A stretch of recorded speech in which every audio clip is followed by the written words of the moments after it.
Y para dar inicio a la primera conferencia del día de hoy, y posteriormente será la entrega de las medallas al mérito criminológico 2012, presento al doctor José Adolfo Reyes Calderón, de quien voy a leer un poco su currículo. Sin duda que muchos de ustedes ya han de haber leído sus libros, pues tiene una vasta cantidad de material publicado aquí y en otros países. Posee doctorado en criminología por la Universidad Externado de Colombia, licenciado en Ciencias Jurídicas por la Universidad Rafael Landívar de Guatemala y licenciado en Seguridad por el Instituto Superior de Ciencias Policiales. Entre sus múltiples reconocimientos, ha recibido la medalla César Lombroso por la Asociación de Criminólogos Criminalistas de Guatemala. Fue designado como embajador de la paz, entre otros, por ser precursor y fundador de la criminología guatemalteca a través de los estudios de licenciatura, maestría y doctorado. Autor de múltiples libros en diversos países como El fenómeno de las maras, Tratado de Criminología, Tratado de Victimología, Tratado de Criminalística, El cuarto enfoque criminológico, Penología, Tratado de Teoría del Delito, entre otros. Y hoy que también nos hace el honor de presentarnos otro de sus libros. De hecho, el tema que hoy nos imparte se titula Las maras y su incursión en el crimen organizado, un problema criminológico. Les pido un aplauso para el doctor José Adolfo Reyes Calderón. Muchísimas gracias a todos. Un honor estar acá con este selecto auditorio. Quisiera empezar por agradecer a la Sociedad Mexicana de Criminología, Capítulo León, y especialmente al doctor Ical por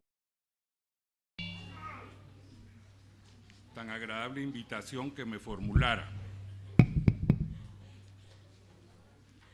El tema que me fue asignado se intitula Las maras y el crimen organizado. A lo largo de esta conferencia caracterizaré lo que son las maras y su incursión en el crimen organizado. Arribaremos a conclusiones y haremos una sugerencia de política criminal e informaremos de las últimas novedades de las maras.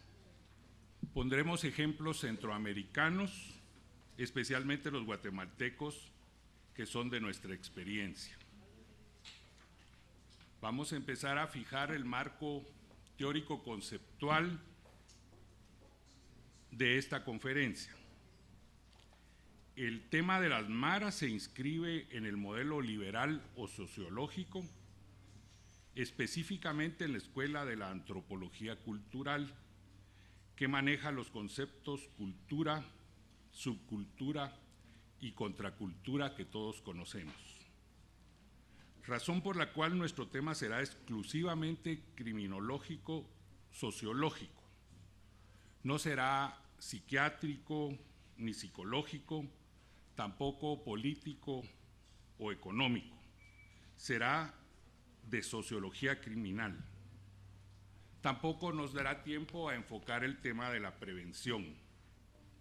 Y utilizaremos algunas definiciones operacionales en esta ocasión. Primero, a definir la desviación como la concibió el sociólogo y criminólogo estadounidense Albert Cohen, quien por primera vez define la desviación, indicando que son conductas, comportamientos que se apartan de las expectativas institucionales. Él se dedica fundamentalmente a estudiar la delincuencia juvenil y especialmente las bandas juveniles. Otro concepto operacional que utilizaremos será el de cultura, que es el conjunto de valores, actitudes, creencias, símbolos y significados que tienen el carácter de ser compartidos, transmitidos y aprendidos. Como lo decía magistralmente ayer el doctor Tiegui, las conductas criminales se aprenden.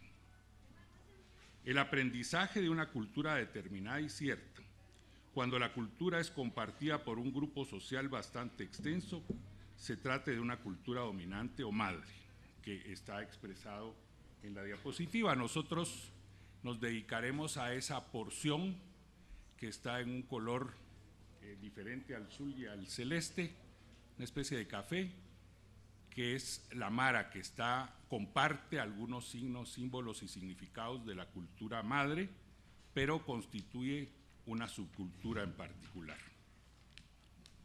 El origen etimológico de la palabra mara, eso es discutible. Algunos autores atribuyen la génesis a una película de Hollywood de los años 60 en que se llamaba La Marabunta, se trataba de la migración de hormigas destructivas, esto solamente con un fin didáctico. En Guatemala, en 1985, los jóvenes se empezaron a autodenominar Mara, y la policía les decía, ahí viene la marabunta.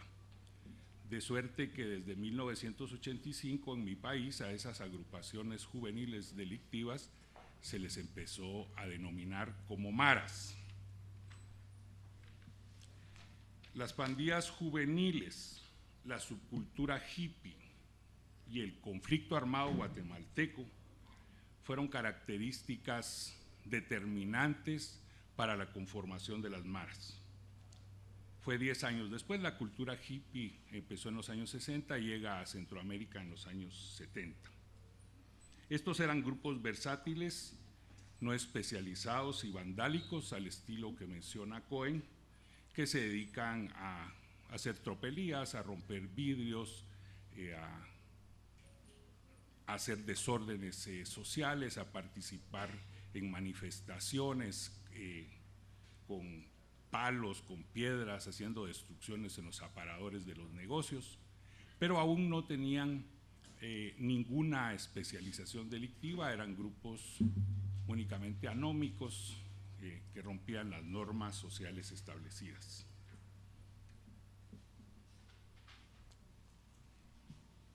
Una definición doctrinaria que es grande de leerla, destaca 3 características. Se trata de jóvenes entre los 11 y los 19 años que viven en barrios marginales y agreden a la sociedad con actos delictivos. Eso contiene esa definición. Luego hay una definición local, a mí me gusta mucho, elaborado por la División de Investigaciones Especiales de la Policía Nacional Civil Guatemalteca, donde dice que es un grupo urbano o suburbano de adolescentes y adultos jóvenes que controlan un territorio con cierto nivel de acoso y hostilidad hacia los residentes locales, con estructura organizacional, algún grado de solidaridad interna basada en la identidad y la participación colectiva en diversas formas de crimen violento. Destacan la edad, destacan el territorio, la estructura organizada, el sentimiento de solidaridad y la participación en actividades criminales. La definición de subcultura que en este estudio yo sugiero es la que se refiere al conjunto de valores, actitudes, creencias, signos, símbolos y significados que se comparten parcialmente de la cultura dominante, dejando una porción que se aparta de la cultura madre, sin que su comportamiento sea parte de la primera, que era un poco lo que les explicaba al principio. Sin embargo, el tipo de subculturas que pueden existir para esta presentación, así lo haré, diré que puede haber una subcultura legal, y como ejemplo pondré en mi país las subculturas indígenas que tienen un conjunto de valores, signos, significados, etcétera, pero que viven en la legalidad, que participan de la Constitución Política de la República de Guatemala y están en la legalidad.